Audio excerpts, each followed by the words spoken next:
Thank you very much for being here. A new man for a new direction. Before we get into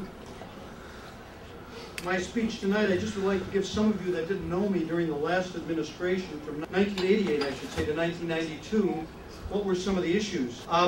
When I became the mayor in 1988, Chrysler announced that they were closing the plant and we were going to be losing 5,500 jobs. So it wasn't really, I suppose you could say, the time in which to come in. We had what we called the Focus 2000 Committee, and we asked the citizens of Kenosha in 1988, where would you like to be in the year 2000? And they said, we want you to diversify the economy, we want you to develop the lakefront. And that's exactly what we set out to do. When we talk about the lakefront development, I'd just like to call your attention here to this one rendering. Mayor Bellotti, when he was in office back in 1980, 1984, started to push the lakefront development project forward. The Lincoln Associates, who were the consultants at that time, came up with this schematic, this plan that pinpointed the current day marina.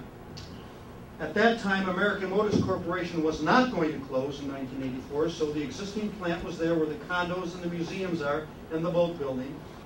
John's plan and his vision was to build on the 1925 plan that said keep this boulevard open, connected with Civic Center Square, and have all the streets tie into that, because your grand signature is Lake Michigan.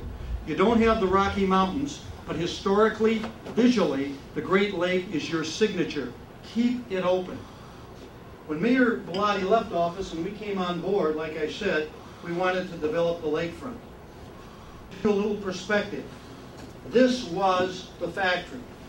Chrysler had announced they were going to close. We didn't want to have to bond and have taxpayers tear down the buildings, like in South Bend, Indiana, when they left in the 1960s, and the city of South Bend had to spend taxpayers' money to tear down the old Studebaker plant. Chrysler set a precedent and spent $250 million on the closing of the plant here. And part of that was to tear down the buildings on the lakefront.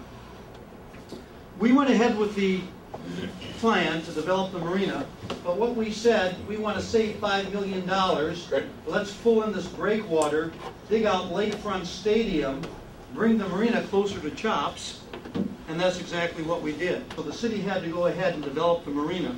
And as you can see here, our plan was to have this open, our grand boulevard, buying real estate, the Leps building, putting in lights and making a boulevard, because we wanted to build on the vision of Mayor Bellotti and Bartholomew of 1925 with this grand design.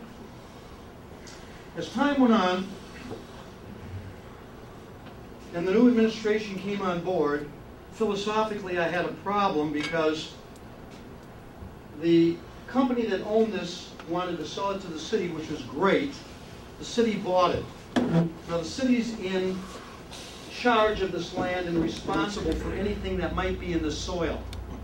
Now there was a paint plant there, and there was a foundry there, and Chrysler knocked down all the buildings and cleaned it up, but there were still pollutants in the soil. The city owns it now, which means the taxpayers of the city of Kenosha are liable for any cleanup of the land, the soil.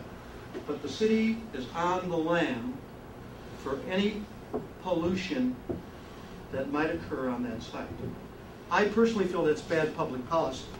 I personally feel you should not put taxpayers in a position that could be an untold liability. Let's hope it never happens, but we don't know this.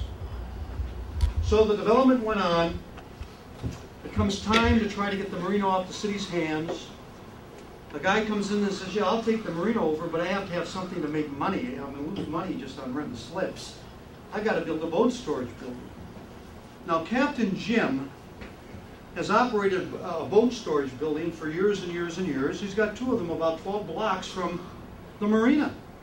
This guy's playing hardball with the city and says, no, I got to have the competitive advantage. I want to put it there. Every plan that has ever been created on lakefront development, from Mayor Bellotti to my plan to the current mayor's plan, 1996 by the Urban Land Institute, says whatever you do, do not block the vision, and I'll move this sign down now, of Bartholomew. Keep the boulevard open, historically, scenically, visually, That's your jewel in the crown. That's your Rocky Mountain if you live in Denver, what people want to see. Unfortunately, they went back to the DNR, they amended the agreement on the master plan and said, hey, wait a minute, there's no public intervener there anymore. I know this is a lake bed and we're not supposed to build it here, but wait a minute, when Moran built the marina and they dug out the land to build the breakwater in water that wasn't quite as deep to save $5 million, she said that was a navigable activity. Hey, this boat storage building is a connection to that. That's a navigable activity. Let's sell it that way. And they put in the language, private or public. Now, I'm not against the boat storage building, but I'm against spending hard-earned money, putting taxpayers on the lam for liability, violating every plan, and putting a boat storage building there for political expediency and political purposes. That was wrong, and that's what I'm against philosophically.